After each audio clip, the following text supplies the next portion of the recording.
Kardec Radio proudly presents a journey across time into the soul of an empire. An audio drama inspired by the Spirit Emmanuel as revealed through the hands of the medium Chico Xavier.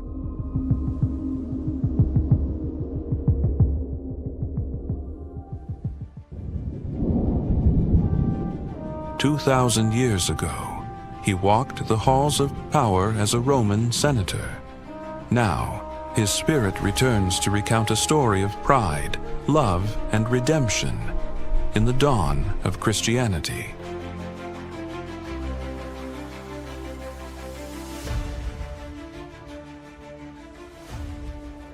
Baby Marcus was my only son, and I had placed on him all my hopes for the continuation of the Lentulus line.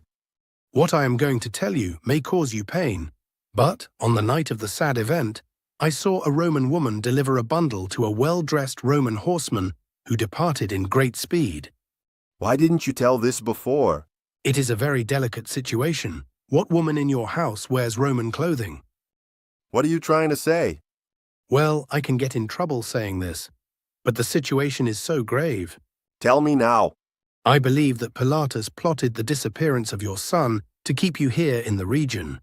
Remember that you were already planning to return to Rome with your family. From now on, you're free from any obligation towards my family.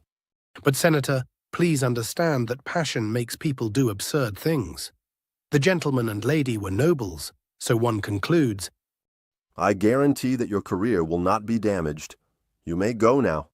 If this is the recompense I get for my dedication to your family, I will consider myself no longer under any obligation to your authority.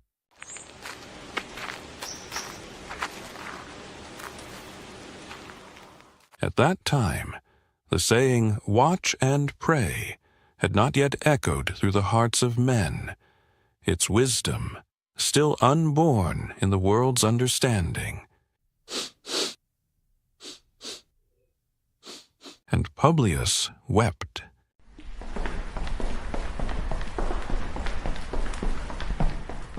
Elsewhere, Livia and Hannah walk together, their voices low, their hearts open.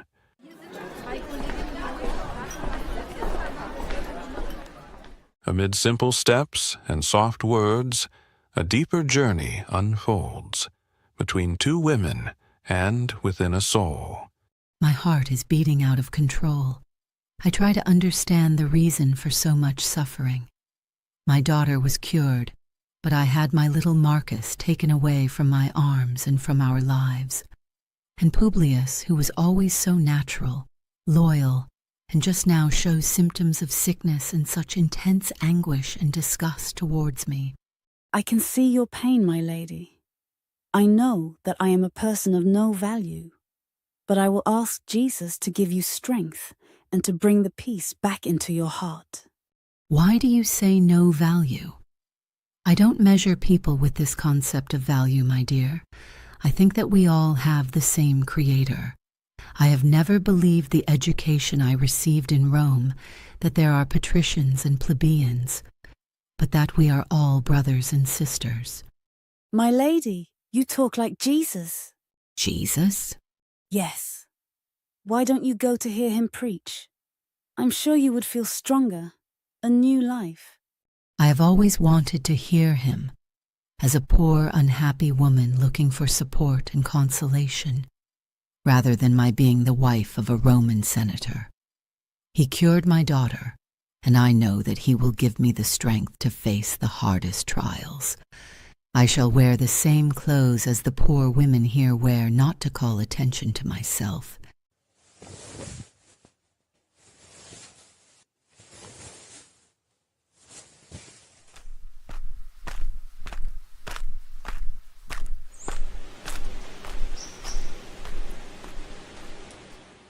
At the edge of the scene, Jesus and his apostles gather in stillness, a presence both ordinary and extraordinary.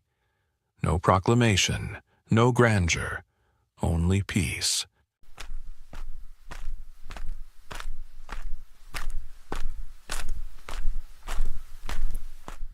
Livia and Hannah draw near, their steps slower now, their hearts stirred by something they cannot name, but deeply feel. Silence stretches, warm and expectant, like the space between breaths before revelation. They do not speak yet. They simply come closer, to listen, to witness, to understand. I have always wanted to hear him, as a poor, unhappy woman looking for support and consolation, rather than my being the wife of a Roman senator. He cured my daughter, and I know that he will give me the strength to face the hardest trials. I shall wear the same clothes as the poor women here wear, not to call attention to myself. Lord, I would do anything to be one of the chosen.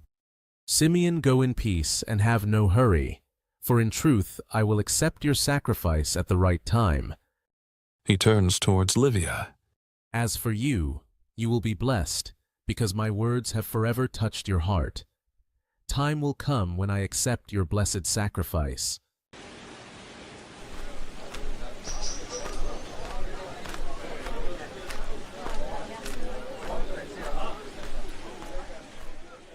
Livia walks in silence, but within her a new energy stirs, not of the body, but of the spirit.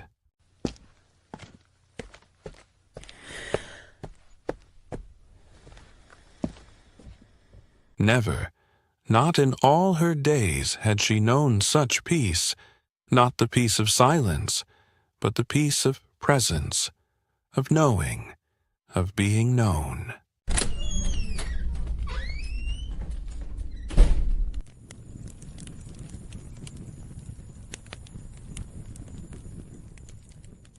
She returns home, where Publius waits, his heart heavy with questions, and hers newly filled with light. What reasons would you have to be so late out of the house and in those clothes? I tried to tell you that I wanted to go to hear the words of Jesus, but you have been avoiding me, and I needed some support. Did you have to disguise yourself? As a rich Roman woman, I would call unnecessary attention towards me in front of the poor and unfortunate. You know very well that with the powers I have, I can order anyone to come to my house, so there was no need for you to subject yourself to this. I thought that the healing of our daughter from an illness, which had defeated the best efforts of our medicine, would be sufficient to make him worthy of our eternal gratitude. I had no idea of your mental weakness in facing the achievements of the Master of Nazareth. How can we be sure that he really cured our Flavia? And even if he were an emissary of the gods, I would still say that he is merciless and cruel, because even though he cured a girl who had been sick for so long, he allowed evil people to take away our son, who was healthy, and for whom I had so many dreams for the future. Publius, please be quiet. Evil genii seem to preside over my activities in Palestine. If I cured a daughter, I lost a son. My wife throws herself into adventures, and I will end up losing myself forever.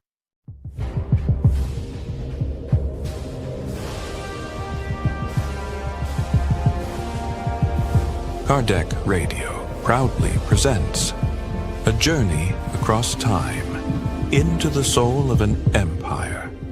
An audio drama inspired by the Spirit Emmanuel as revealed through the hands of the medium Chico Xavier.